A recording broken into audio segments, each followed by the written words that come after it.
Si Will, piniling mapag-isa at tila malalim ang iniisip.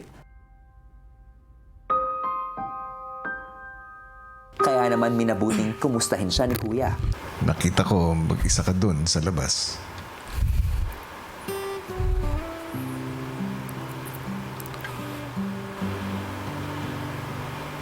Sorry po. Bigla ko lang po naisip yung mom ko, Kuya.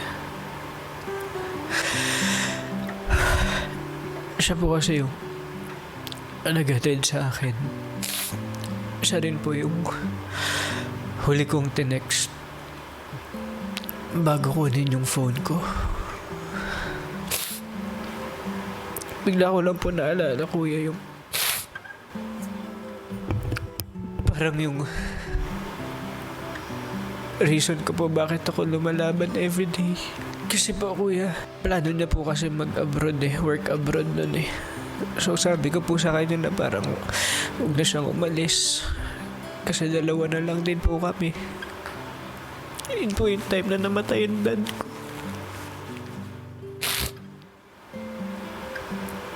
Parang gusto ko lang po, Kuya, na maging happy siya. Bakit mo siya naalala? Namiss ko po yung comfort.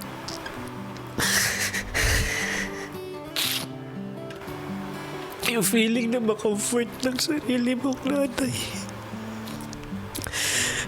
Iba po kasi yung feeling ko kaysa ng mga kaibigan lang talaga. Ako po kasi hindi po talaga ako ma-open na tao. Bakit? Kadalasan... Napansin ko nga yun, Will. Opo, Kuya. Kadalasan po kasi laging pupasok po sa utak ko, ayoko maging burden sa ibang tao. Parang iniisip ko po lagi na kaya ko naman inil mag-isa. Gagawin ko po yun sa sarili ko. Saan nagagaling yung takot mo?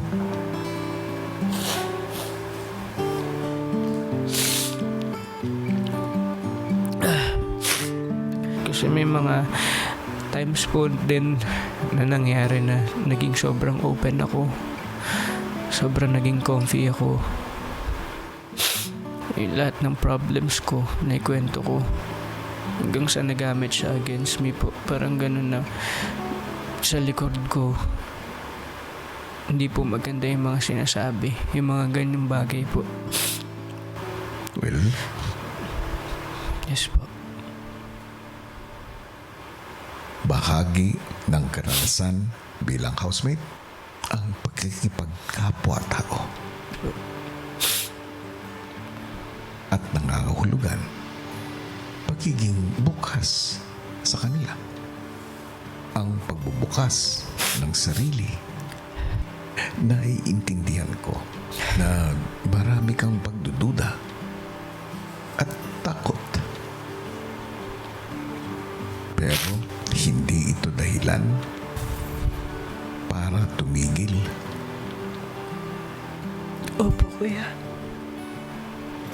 At sigurado ako, yan din ang sasabihin ng nanay mo.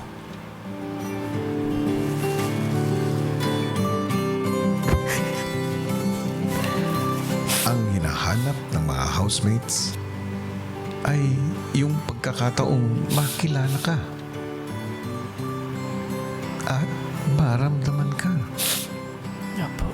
Baka din makahanap ka ng ibang pagkakataon na magpaliwanag kung bakit ka tahimik para mas maintindihan ka nila.